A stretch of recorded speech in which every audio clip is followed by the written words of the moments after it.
Les avis exposés dans cette vidéo ne sont que subjectifs et ne sont rien une vérité absolue. Même si je défends Hasbro sur différents points, je ne suis pas obligé d'être en accord avec tout ce qu'ils proposent. Et c'est pour ça que je fais cette vidéo d'ailleurs.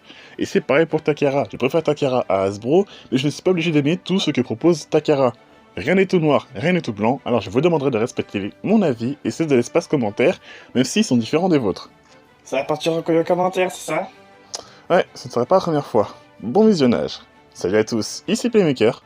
Salut à tous, ici Mar. Et aujourd'hui on va parler de Hasbro. Encore. Pour ceux qui ne sont toujours pas au courant, Beyblade Burst est en train de se terminer. L'anime est fini au Japon depuis mars 2022, Takara est en train de sortir ses dernières toupies sous la gamme Beyblade Burst Ultimate, et Hasbro vont réadapter ces mêmes toupies Burst Ultimate sous une prochaine gamme à venir, portant le nom de Quad Strike. Et non, le fait qu'il y ait Strike dans le nom ne veut pas dire que Hasbro va revenir sur les Switch Strike. On a la confirmation via des fuites sur la chaîne de Cyprus et Ziggy, que les Quad Strike restent au système Quad Drive. Comme l'ont fait Takara, BU-CDB2, Quad Strike, c'est Quad Drive 2. Donc comme d'hab, si vous voulez le gimmick, faudra passer par Pro Series. Bref, même si c'est pas pour tout de suite, il y a beaucoup de rumeurs sur l'arrivée d'une 4ème saga après Bakuten, Metal Fight et Burst. Et je pense que oui, c'est sûr qu'on aura une 4ème saga, c'est juste qu'on n'a pas encore d'informations officielles sur le sujet. Donc en attendant, on peut juste spéculer, se poser quelques questions, dont une qui sera le sujet de cette vidéo, à quoi s'attendre pour sa future saga avec Hasbro. Cette vidéo sera donc une vidéo théorie, donc je peux me tromper sur certains points. C'est aussi probablement, et je l'espère, la dernière vidéo avant un bon moment que je ferai sur le sujet de Hasbro contre Takara, parce que j'ai consacré trop de sang sur ce débat qui commence vraiment à me saouler. Cette vidéo d'ailleurs est aussi la suite du Drop & Base épisode 11, la première vidéo Hasbro contre Takara que j'ai sortie en 2020, juste avant l'officialisation du système Speedstorm, dans laquelle j'avais essayé de mettre au point un pied d'égalité entre Takara et Hasbro. Malgré la haine envers Hasbro de la part d'une partie de la communauté, qui était déjà présente. C'était pas joli, et ça s'est intensifié depuis, au point que certains influenceurs appellent le boycott de Hasbro et en viennent à carrément critiquer les personnes qui les soutiennent encore, voire même à faire des unboxings vidéo de toupies dans le seul but de dénigrer la marque de toutes les manières possibles et imaginables. Et c'est pas débile de faire ça? Je veux dire, ils achètent ses produits en magasin, donc soutiennent Hasbro financièrement quoi qu'il arrive, même si c'est indirectement. Si, mais passons. J'en avais conclu à la fin de ma précédente vidéo que même si Hasbro retirait les gimmicks originaux, il est remplacé par des nouveaux systèmes qui pouvaient être très intéressants pour les gens un peu plus curieux. Comme pas mal de monde, j'ai craché sur Hasbro en découvrant ce qu'ils avaient fait avec Casting Shock et Turbo fin 2018, en disant que Hasbro c'était de la grosse merde, sans chercher plus loin. Et je me suis surpris, un peu plus tard, à être curieux de leur nouveau système et à acheter quelques-unes de leurs toupies, en me disant que si je voulais des toupies du même calibre que Takara, qu'il fallait acheter directement Takara. Et je vous vois venir, le fait de faire des partenariats avec Hasbro ne m'a jamais empêché de les critiquer. J'ai toujours été transparent sur mes opinions avec mes abonnés depuis que cette chaîne existe. Recentrons le sujet. Le Japon est un pays ouvert à l'exportation et la plupart des produits japonais sont faciles d'accès, mais si on a toujours le problème logique des prix qui fluctuent avec le temps, et le fait que les joueurs mineurs et plus jeunes ne peuvent pas acheter les trucs en ligne comme ils le veulent parce que c'est papa-maman qui gère la carte bleue. Ça c'est tout à fait normal, et c'est pas un problème qui est ignorant à Beyblade, c'est pareil pour tout. Enfin, j'avais bien insisté que Hasbro ne ferait pas marche arrière en refaisant les toupies avec les bons gimmicks et les bonnes pièces comme il l'avait fait pour Hyper Blade, Beyblade Legends à l'époque de Metal Fury. Puis le karma fait son effet une semaine après cette vidéo. Pro Series, pour ceux qui ne connaissent pas, c'est une gamme indépendante créée par Hasbro qui propose une sélection de toupies qui vont ressembler à leur homologue japonais. Donc oui, ils ont les systèmes dedans et leurs gimmicks comme les Takara. Le premier réflexe de la communauté à l'époque, c'était de se dire que, ça y est, Hasbro ont lâché l'affaire en mettant en vente des toupies Takara en Occident. Sauf que ce n'est pas le cas.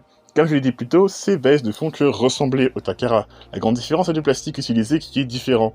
Comme l'indique le dos des boîtes, les Pro Series ne sont compatibles que avec les Pro Series. Comme elles sont conçues comme les Takara, elles ne sont pas compatibles avec les Hasbro de la gamme classique. Et par extension, ne sont pas autorisées pour les Battle League, et ce point-là est même spécifié dans le règlement des Battle League d'ailleurs. Et comme elles restent des toupies Hasbro, elles ne peuvent pas participer aux compétitions officielles Takara. Et si vous essayez de mettre un driver Takara sur une Pro Series, les dents du layer vont s'exploser, en fait, parce que c'est pas fait pour. Donc c'est pas non plus compatible avec les Takara. C'est qu'on se trouve avec Hasbro, Takara, et Pro Series comme troisième environnement officiel. Et ça va amener quelques autres petits problèmes, comme par exemple le fait que la gamme ne sera jamais aussi diversifiée que la gamme Hasbro classique, ni celle de Takara d'ailleurs. C'est surtout dû au fait que Pro Series est arrivé en début saison 5 en Occident, soit fin 2020, soit beaucoup trop tard, et qu'on n'ait que 3 toupies par trimestre et un Stadium 7 par an. Et le fait d'enfin passer au système Super King après 2 ans d'existence ne résoudra pas le problème. Oui, parce que du coup, On a eu des fuites pour les Quad Strike, mais on a eu aussi des fuites par rapport à la suite de Pro Series. Ils vont enfin démarrer les Super Kings en Pro Series avec Lucifer et Valkyrie. Et à ce rythme-là, en fait, ils auront clairement pas le temps de faire les DB. S'il faut attendre 2 ans de plus, pas sûr que ça fonctionne. Ou qu'ils aient le temps, ou que les gens s'intéressent encore aux Pro Series. On peut aussi noter le fait que cette gamme n'est pas assez mise en avant par la marque, au point qu'on a l'impression que c'est juste d'une gamme service secondaire, sans plus. J'ai jamais été intéressé par Pro Series, hein, c'est pour ça que je vous les ai fait offertes il y a quelques mois, mais je trouve ça dommage qu'ils ne soient pas allés plus loin qu'en proposant plus de toupies ou du matériel en plus. Genre, des poignées par exemple. Si c'est une gamme pro, on n'a pas de grip, les lanceurs sans grip, c'est pas du tout ergonomique. Et pas en termes de communication, c'est vide, c'est des vides intersidérales. Il n'y a pas de pubs télé pour les Pro Series, on les trouve dans des magasins spécialisés. Si on a de la chance dans certains magasins de jouets, c'est vraiment pas mis en avant, c'est une gamme qui est très secondaire. Et en plus maintenant ils font des stockages en proposant des toupies qui sont déjà sortis, déjà qu'il n'y en a pas beaucoup de base. Enfin bref, là où je veux en venir, c'est que même en proposant une expérience similaire à Takara, Hasbro maintient cette frontière avec la marque japonaise qui existe depuis les débuts de Burst en Occident. Pour rappel, contrairement à Metal Fight, les toupies Hasbro n'ont jamais été compatibles avec Takara, et effectivement les différences de gimmick à partir de Sling Shock n'ont fait que renforcer cette frontière. Du coup, pourquoi Takara et Hasbro ne distribuent pas les toupies japonaises dans des boîtes Hasbro, comme c'est le cas pour la marque Babe Battle Burst? Parce que Babe Battle Burst, c'est pas vraiment ça en fait. D'ailleurs, j'en ai jamais vraiment parlé sur la chaîne parce que je m'y étais jamais vraiment intéressé, mais d'après mes recherches, Babe Battle Burst est bel et bien une marque Beyblade officielle, même titre que la marque Young Toys en Corée. D'après leur site officiel, Babe Battle Burst est la marque Beyblade pour les pays de la région MENA, donc Middle East and North Africa, donc en français, les pays du Moyen-Orient et d'Afrique du Nord. Le changement de nom a été fait par leur Takara Tomy et le studio d'animé ADK Media, sur les produits ainsi que sur l'animé pour de raisons légales. Cette marque est gérée par une marque appelée Toy Pro DMCC et l'animé est diffusé en arabe sur une chaîne appelée Space Toon TV. Pour résumer, même si certains influenceurs se touchent dessus en disant que c'est meilleur que Pro Series, bah ça n'a juste rien à voir en fait. Les Babe Battle Burst ne sont pas des Takara dans des boîtes Hasbro, ce sont des Takara tout court. L'aspect graphique des boîtes ressemble à Hasbro, c'est vrai, mais Hasbro n'intervient pas sur Babe Battle Burst. Leur nom n'apparaît pas dans les mentions légales en bas de la page officielle justement. Hasbro reste sur l'Occident, et la région MENA, c'est pas en Occident, c'est importé en Asie, donc forcément c'est Takara qui gère. Après pour ceux qui disent qu'ils ont de la chance, pas sûr. Notez bien que au moment de cette vidéo, ils ont eu Chosei, donc la saison 3, l'année dernière, et qu'ils ont eu Gatchi, la saison 4, il y a seulement quelques semaines, genre début juillet. Donc voilà. La différence des marques peut peut-être aussi s'expliquer par la différence du modèle économique de l'industrie du jouet entre le Japon et l'Occident. On ne produit pas et on ne consomme pas les jouets de la même manière, et ils ne sont pas commercialisés non plus de la même manière. Exemple tout con, quand un jouet sort au Japon, il sort à une date précise, les stocks des magasins sont fournis de manière à ce que le jouet en question sorte à cette dite date, et si le jouet est un produit dérivé d'une série ou d'un animé, il va sortir à la même période que la série. Et en Occident, un jouet va sortir à une période assez vague, genre quand on nous dit que ça sort en printemps, ça peut sortir en mars comme ça peut sortir en mai, pas forcément calé par rapport à la série ou l'animé. La preuve, la saison 6 de Beyblade Burst est finie aux USA et il nous manque encore certaines toupies, comme Ultimate Overtriek ou Glory Ragnar. Et les chaînes qui diffusent la série la diffusent comme bon leur semble, et la disponibilité du jouet dépend du stock disponible des différents magasins. Après peut-être que je pars trop loin dans mon raisonnement. Pour rappel, Hasbro avait spécifié lors d'une conférence que leur produit était conçu selon la demande de la clientèle. Je trouvais déjà ça bullshit il y a 2 ans, et c'est toujours le cas aujourd'hui. Selon moi, la différence des produits entre Takara et Hasbro va rester pour la 4ème saga. Pour ceux qui espèrent que Takara se mette à vendre leurs toupies directement en Occident, il y a très peu de chances que ça arrive, et s'il y en a qui espèrent que Hasbro arrête de gérer Beyblade et qu'une autre marque reprenne la licence, il y a encore moins de chances que ça arrive, parce que Hasbro gère Beyblade chez nous depuis plus de 20 ans en fait. S'ils ont continué à faire différemment de Takara, c'est que ça se vend bien et qu'ils font du chiffre avec. C'est un peu comme Hasbro et leur remake live action. C'est beaucoup critiqué, mais ça rapporte du chiffre, du coup ils continuent, logique. Et quelque part cette différence n'est pas plus mal quand on voit que les gimmicks chez Takara deviennent aussi intéressants que très compliqués. Cependant, aujourd'hui je peux clairement affirmer que Hasbro peut se prendre un retour de flamme très violent dans un avenir proche, s'il continue sur cette voie. Faire différemment de Takara, oui. Négliger la qualité des produits, non. On est sur le cas typique de quantity over quality. En français, les enfants, ça veut dire que c'est pas la taille qui compte, mais comment on s'en sert. Non, mais alors, ça veut pas dire ça, même si techniquement il y a un peu de vrai. En gros, ils privilégient la vente de masse pour faire du chiffre plutôt que la qualité des produits vendus, et ça pose beaucoup de problèmes, dont 2 que je trouve personnellement très importants. Problème numéro 1, l'équilibre du jeu est clairement flingué. D'une part à cause des taux de burst déséquilibrés entre les types, mais ça j'en avais déjà parlé, mais surtout le poids des layers. Les layers ont tendance à être plus légers que la version Takara, et maintenant ils sont tellement légers qu'ils sont creux. et ça rend le type attaque en particulier juste complètement nul à chier, voire inexistant. Soit elles ont pas assez de puissance de frappe vu qu'elles sont pas assez lourdes, soit elles explosent trop vite, soit les deux. Par chance, c'est pas un problème qu'on avait avec ces strikes. C'était tellement mieux avant. Et ça, c'est un problème qui était présent justement depuis ces strikes, et qui n'a jamais été corrigé. Comme j'aime bien l'appeler, le système Spin Steel Baby One More Time. Et oui, j'insiste beaucoup sur Switch Strike exprès, parce que selon moi, beaucoup trop de personnes refusent d'accepter qu'il y a eu des problèmes sur cette gamme, sur ce système, sous ce prétexte qu'il y avait les gimmicks. Surtout quand tous ces gimmicks, en fait, qu'on avait à l'époque de la saison 2, se retrouvent nullifiés par n'importe quel type qui pèse mes styles. Je veux dire, c'est pas pour rien que les types attaques sont si peu joués en tournoi et en Battle League, et c'est pour cette raison que Baikash Bering est et restera le meilleur combo Hasbro Burst. C'est tellement déséquilibré que le Spin Steel est juste trop pété. Et bannir Bering en tournoi ne résoudra pas le problème parce que une autre pièce endurance qui ressemble un peu fera pareil. Problème numéro 2, la qualité visuelle des produits.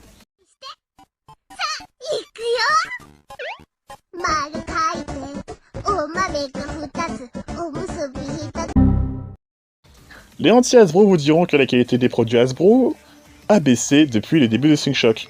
C'est pas vrai, c'est pire que ça en fait. La qualité des produits Hasbro est juste complètement aléatoire. Même si les goûts et les couleurs, c'est subjectif 1, on peut constater qu'il y a des toupies qui sont très jolies avec plein de détails, certains sont présentables mériteraient d'avoir un peu plus de peinture et de finition, et il y en a qui me donnent envie de tout niquer dans les locaux de Hasbro façon Wolverine en remplaçant les griffes par des feutres. Prenez Ragnar par exemple. Ils ont réadapté l'anneau pour créer un low mode, ce que je trouve être une excellente idée, mais c'est gâché par l'aspect de la toupie qui semble à moitié finie. Et c'est ça à chaque fois, les nouveaux systèmes sont cool, sauf les Storm qui pue la merde, mais les toupies sont moches un coup sur deux. Oui, ce sont des jeux pour gosses, mais au moins respectez les parents qui achètent pour les enfants, qu'ils aient pas l'impression d'acheter de la merde pour satisfaire leur gamin. Déjà, que des parents acceptent d'acheter les toupies pour leurs enfants, c'est compliqué, mais là vraiment, ça donne pas envie d'acheter. En fait, c'est ça le problème général avec Hasbro, c'est que la qualité globale de leurs produits n'est pas constante. On a du très bon comme du très mauvais, et c'est souvent aléatoire. Souvent, la commu regarde que le très mauvais, mais même sans regarder ça, Hasbro c'est comme une tournante, on ne sait jamais à quoi s'attendre avec eux, alors qu'ils pourraient faire mieux en restant constants. Et c'est un problème qu'on retrouve malheureusement chez d'autres licences gérées par Hasbro, et qui commence à énerver les personnes qui soutenaient Hasbro jusque-là, dont justement les parents des jeunes joueurs. Ils en ont marre d'être dans une roulette russe géante. Sur le long terme, au mieux, ils se dirigeront vers Pro Series en se limitant à une gamme de 20 toupies, ou, encore mieux, s'ils acceptent, ils se tourneront vers Takara pour ceux qui peuvent surtout, et au pire, hein, et ça risque d'arriver pour pas mal de monde, ils arrêteront d'acheter et du coup leurs enfants seront forcés d'arrêter Beyblade. Ou ceux qui sont en âge d'acheter Hasbro et Takara en auront marre d'acheter du Hasbro et arrêteront Beyblade de même. À partir du moment où la clientèle fidèle commence à fuir, c'est vraiment pas bon. Et même si on peut se dire que peu importe ce qu'ils vendent, tant que c'est écrit Beyblade sur la boîte ça va se vendre, il va forcément avoir un moment de rupture. C'est déjà arrivé durant la période Metal Fury chez Ghost Steel. Hasbro ne donne plus une bonne image du Beyblade auprès du grand public, ni auprès de la communauté. Du coup, j'ai une solution facile. Il faut boycotter Hasbro et arrêter d'acheter leurs produits. Je n'inciterai jamais mes abonnés à arrêter d'acheter Hasbro. Ils achètent ce qu'ils veulent, encore une fois, ce que je dis en vidéo n'est pas une vérité absolue. Et en plus, ça sert à rien le boycott. Ça fait 4 ans que ça crie sur les produits Hasbro, et ça crie encore, et rien n'a changé en fait. Hormis Pro Series, mais bon, voilà. Pour chaque personne qui critique Hasbro, il y en a au moins 5 ou 10 autres qui achètent derrière. Pour reprendre l'exemple de Live Action Disney, ils sont critiqués de ouf, encore aujourd'hui, et pourtant certains ont éclaté le box-office. De mémoire, le Roi Lion, qui est pas si ouf que ça visuellement, a fait sauter le milliard de box-office, je crois. Ok, alors, plan B. Hasbro arrête avec Beyblade et laisse la licence à une autre marque. Ok, quelle marque pourrait reprendre Beyblade, sachant que Hasbro est une entreprise de capital de près de 1000 millions de dollars, possédant des dizaines de licences à foison, et qui reste un acteur majeur dans le domaine du jouet en Occident. Je sais pas moi, Bandai ou Takara Tomy. Bandai ne s'occupe plus de l'Occident depuis des années, et Takara, encore une fois, ne gère pas l'Occident parce que Hasbro est déjà présent chez nous. Oh, t'es chiant à contredire là, il doit y avoir une marque qui pourrait prendre Beyblade, non? Justement, non. Si Hasbro venait à lâcher Beyblade, comme le souhaite pas mal de monde, ça signerait tout simplement la mort définitive de Beyblade dans l'Occident. Parce qu'il y a personne qui est favorable à reprendre Beyblade après Hasbro. Du coup, c'est quoi la réelle conclusion de tout ça? C'est qu'il faut faire avec, et attendre. Hasbro ne changeront pas, et rien ni personne ne les feront changer, sauf s'ils ont un éclair miracle de lucidité. Perso, je ne peux pas dire que Hasbro ont fait de la merde à 100% avec Beyblade, Burst du coup, puisque c'est grâce à eux qu'on a la licence en Occident, et c'est grâce à eux qu'on a les tournois officiels durant ces dernières années. La seule finalité possible que je vois, malheureusement, c'est une chute violente, qui les feront peut-être réaliser que leur méthode de fabrication n'est pas la meilleure. ils produisent, mais s'ils produisent de la merde, bah à un moment donné, la clientèle en aura marre. Enfin, la clientèle en a marre, mais il y aura un réel impact sur leur vente. Et c'est ce qui risque d'arriver avec Quad Strike, surtout qu'il n'y a pas de dessin animé pour soutenir. Il n'y a pas de saison 7, on rappelle. Mais comme on dit chez eux, wait and see. Cette vidéo est à présent terminée. Alors oui, la fin n'est absolument pas joyeuse, mais je voulais faire une suite sur le sujet Hasbro sans forcément avoir envie de hurler et balancer mon sel, parce que aujourd'hui, parler de Hasbro, c'est toujours un sujet à la haine, et encore plus avec les reviews de la gamme Quad Strike qui actuellement, qui me hype mais m'inquiète à la fois. Pour les 3 personnes qui auront vu cette vidéo, n'hésitez pas à commenter la vidéo et me donner votre avis en commentaire, tout en restant courtois s'il vous plaît. On attend de voir ce qui va se passer pour Hasbro, puis voilà, on n'a pas vraiment le choix que de laisser couler et de voir ce que nous réserve à l'avenir pour l'année 2023. Sur ce, nous on se retrouve pour une prochaine vidéo. Merci d'avoir regardé jusqu'au bout et on vous dit à la prochaine.